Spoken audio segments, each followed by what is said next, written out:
This follows on from another presentation I did a couple of years ago about the building of Shieldinch mansions, one of the centerpieces of my own small exhibition layout.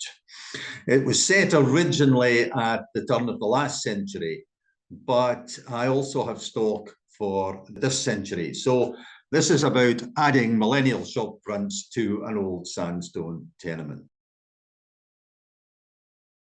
This slide is familiar to many who might have seen it before, but Shieldinch goes for my first love, the Edwardian pre-grouping railways, particularly the Caledonian, but also the other ones in central Scotland, the North British and the South West.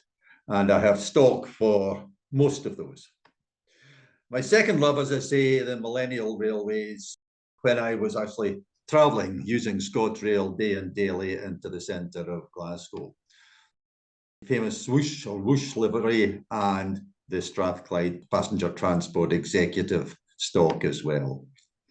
It did mean that the buildings on the layout had to be multi-period or interchangeable.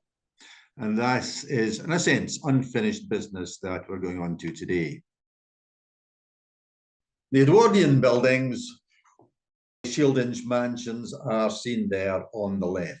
The term mansions in the building of Glasgow at the first decade of the 20th century, the old honey sandstone had run out and it was largely red sandstone from Locherbriggs in Dumfries and Galloway that was used.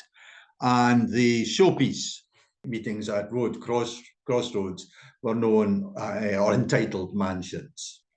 So there you see Shieldinch mansions as is round about 1910, 1914, but with the facility to replace the ground story with modern shops. You can see my beautiful assistant there holding it in place and the square aluminium sections that give the thing solidity. So what did I want to do? Well, I was looking for typical shops that were common in the west of Scotland round about the year 2000. I was also using clear plastic card for the frontages because the frontages of the building were curved.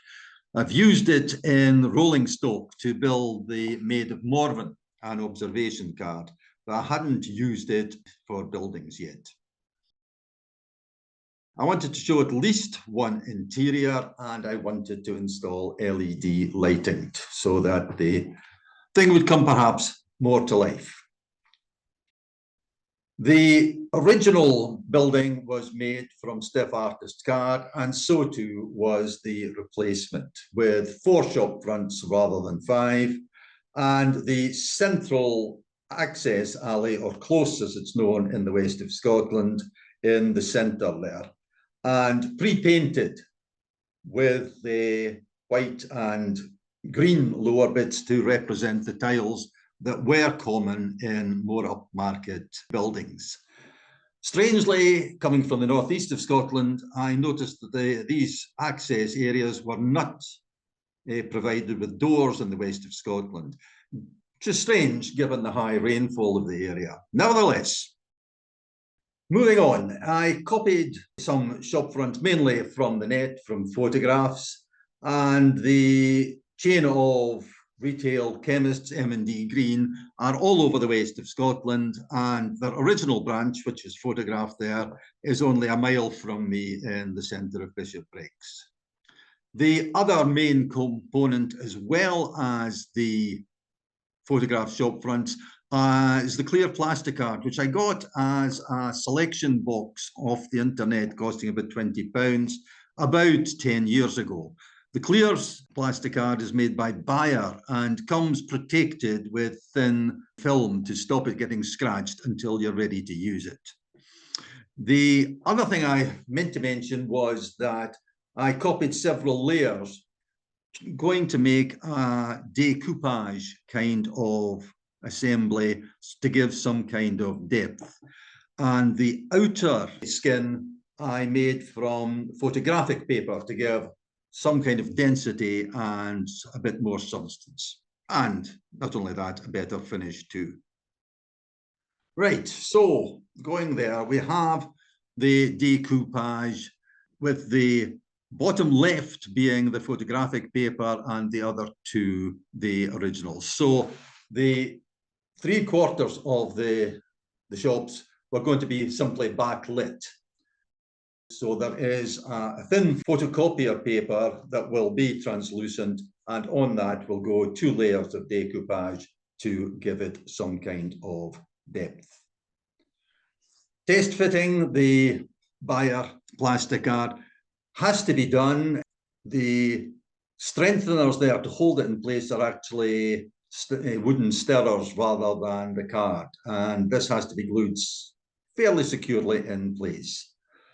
The other thing you can't do is lay the decoupage on the plastic art when it's flat because of the curvature that's needed. It will stretch and tear. So there we have a test fitting with some backlighting, and you can see that these shine through. So that seemed to be working.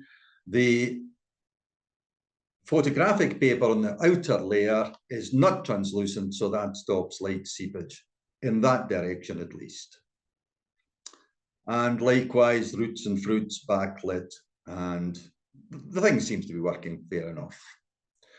It's quite difficult to do the decoupage for Slater Hogg and House, and that's actually their Stirling branch rather than the West of Scotland one.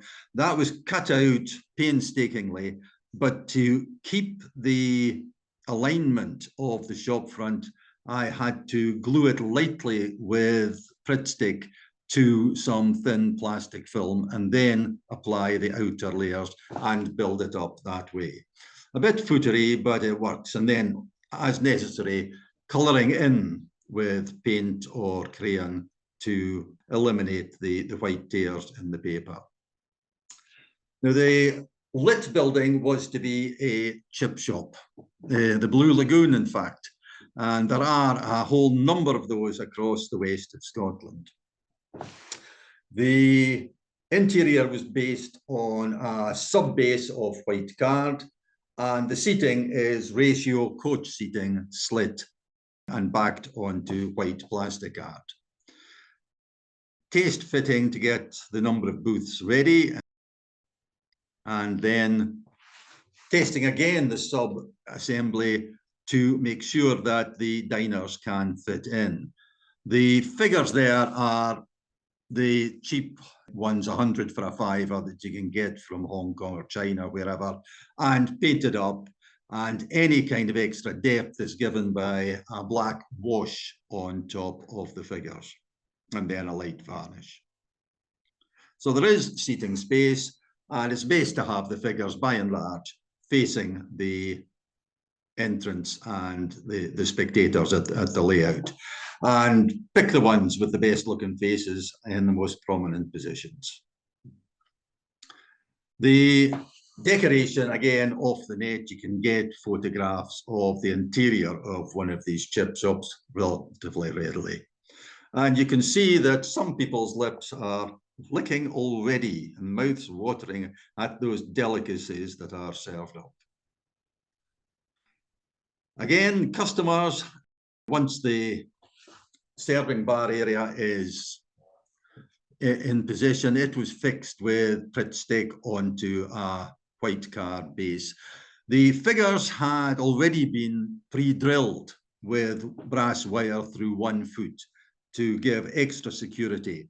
The problem was, if you don't do this and you seal the building and one of the figures goes adrift, it's the devil's job sometimes to unpick and refix these.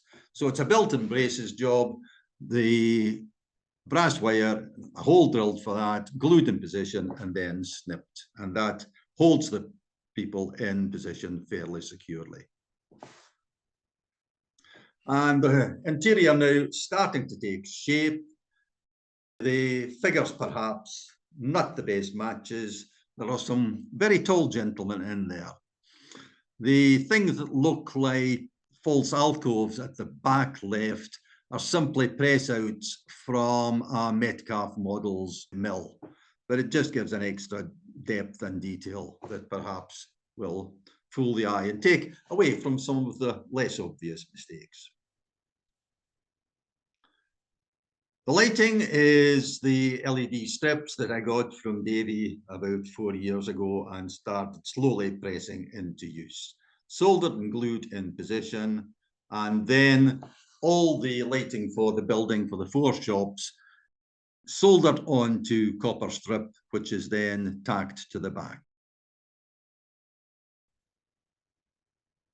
And there we have the shop fronts in position. By the year 2000, many Glasgow closes had doors. That's my first attempt at one. I wasn't happy with it, but it did for the test, but it was actually subsequently replaced. The prices for the fish tea are, I'm assured, roughly current for the millennium. It'll cost you about twice that now, I believe. Such is inflation. And here we go with the shop fronts lit. Still a bit on the bright side, but we can take that down later. And finally, the Blue Lagoon open for business, suitably lit and looking more inviting by the minute.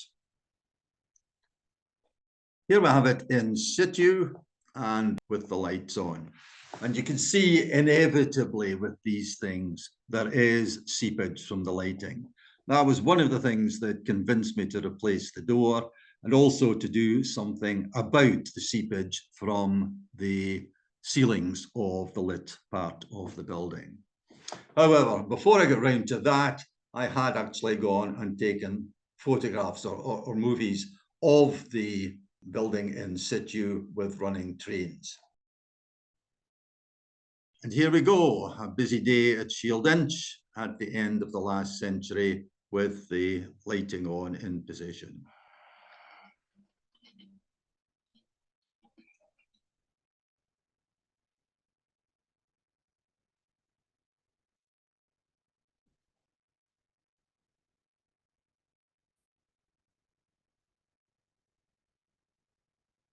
And again at night time. The Blue Lagoon's looking quite stark there.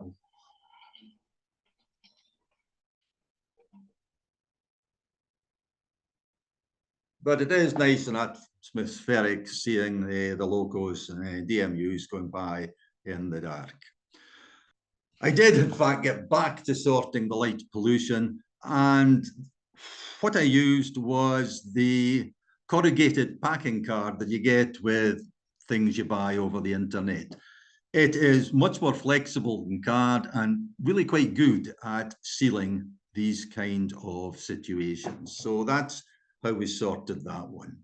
And there we have it, the light pollution largely sorted, a new door on the close mouth, and the degree of lighting not quite so severe in the buildings there. There is the original inspiration for Shieldinch Mansions. That's at Anniesland Cross.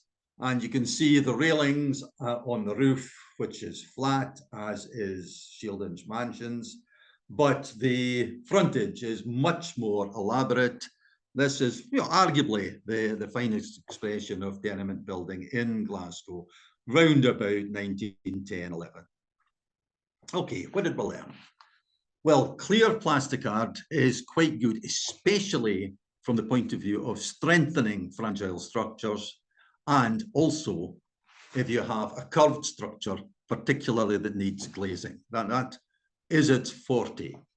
It does scratch easily, so you don't take the protective film off until the last moment, until you're actually ready to put it in place. The decoupage rather, is quite good for adding depth, but it is very footery. And the photographic paper, although opaque, is still liable to come off, or the ink to come off in your fingers if you're not very careful. So it's quite a good idea to spray it beforehand with varnish, with a matte or gloss varnish, or even better still, a satin. Again, I didn't make holes for the power leads when I was building and planning it, and perhaps should have, because this is the kind of thing that is infinitely easier to do working on a flat surface with a wall that's about to be put in position rather than one that is already there. Lesson learned. And again, the wiring ducts likewise. The seepage is always a problem. You've got to be prepared for that and have tricks up your sleeve. And the soft card is the one I used.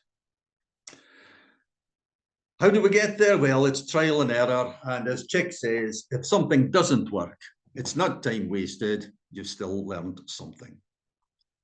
And lastly, lit buildings at night are very atmospheric, even if though you have to put in slightly more resistors to tone down the lighting effect. So that's the main part of the presentation. As a kind of postscript, I did have a look at other tenement buildings that are available to purchase rather than scratch building, because Shieldinch Mansions, the original, took me the best part of 2 months. So what can you get? Well, there's a firm based near Newcastle, Fair Price Models, and they work in thin wood. And although they're not tenements perhaps in the fullest sense, you're getting 4-story buildings there that are very inexpensive, although they are only in half relief. But those would do the job at a pinch. That's another one of theirs, and you can set them, I think, in rows. I think that the heights would be relatively compatible. Smart Models do a model of a tenement, an upmarket one in Pollokshields. The image there isn't very good because I had to blow it up. I couldn't get a larger one to copy relatively easily. This isn't a typical tenement. It's 3 stories rather than 4, and the housing is much larger being in Pollokshields than in the rest of the city. Another firm that do a really good job are Popup Designs. Now, if you Google them, make sure you take in Popup Designs rather than Popup Models. You might not quite get the results you're hoping for. And they do a superb Glasgow tenement. It's as good a model of a tenement as I've seen. Front and back, but it's not cheap. It comes in at 65 quid, but it is a superb model. That's not the best one they do. They do a Tenement Corner. Although it's £85, that is, I think, the apogee of the kit-built tenement. That is just a superb piece of work. They also do a large number of railway structures. Here is Brechin Station. You can get the original or the present preserved one. And they also do others. This one is at Rannoch. That's for the West Highland line, obviously. They'll do fairly typical ones that you can use for almost any Caledonian's small station in the south and west of Scotland. So a really good enterprising firm, and they will scale these up or down to O or N gauge. It does require slightly more because of the differing thicknesses of wood in terms of work that the modeler will have to put in, but still a fairly good, if not excellent, set of models. Okay, Popup Designs, you can get them on the net, and likewise Smart Models and Fair Price Models. I couldn't find the address of the people I bought the buyer clear plastic card from, but that I think is what you would be trying to Google if you were getting it on eBay. And it comes in various sizes and is, again, an excellent product. Okay, guys, that's it.